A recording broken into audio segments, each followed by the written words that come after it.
Sans ces zombies particulièrement crédibles, The Walking Dead ne rencontrerait pas un tel succès. À l'occasion de la convention Walker Stalker à Londres, nous avons rencontré le spécialiste du maquillage d'horreur, Greg Nicotero.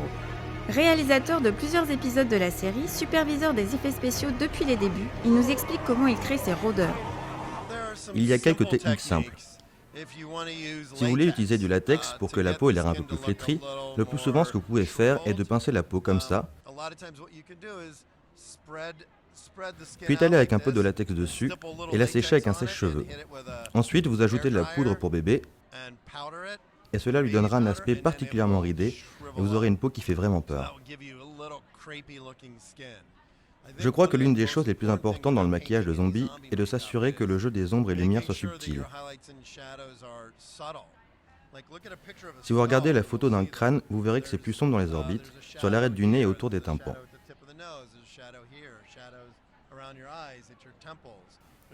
Il est possible de décliner ces différentes teintes quand on maquille quelqu'un de façon à accentuer la structure osseuse du crâne. Le summum est de sélectionner ces zones et de les éclairer un peu. C'est le contraste qui est particulièrement efficace. Maquilleuse sur The Walking Dead pour la chaîne américaine AMC, Jenna Morin nous dévoile ses techniques pour créer les plus belles morsures, griffures et autres cicatrices provoquées par les zombies. Il n'y a pas de secret, les zombies n'existent pas, donc c'est une question d'interprétation. On peut être très créatif avec ce genre de maquillage. On peut décider depuis combien de temps ils sont morts et s'ils sont très dégradés, ont été transformés depuis peu. On évalue également la quantité de sang. Là, ce sont mes aérographes, c'est l'outil le plus efficace pour peindre quelqu'un rapidement. Cela donne une texture très lisse, vous n'aurez pas de rides ou de craquelures. C'est une technique douce et facile. Ça, c'est mon vaporisateur de sang, c'est à peu près la même couleur que ce rouge, mais je l'ai dilué avec un peu d'alcool pour qu'il se pulvérise mieux et que cela fasse une belle tache.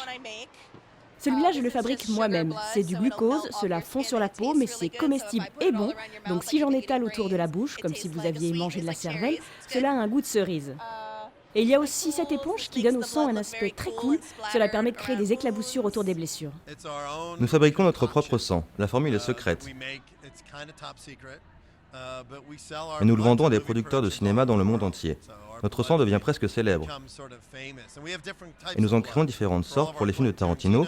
Nous utilisons un sang un peu plus brillant, comme celui qui était utilisé dans les années 1970. Parce que Quentin aime ce côté vintage.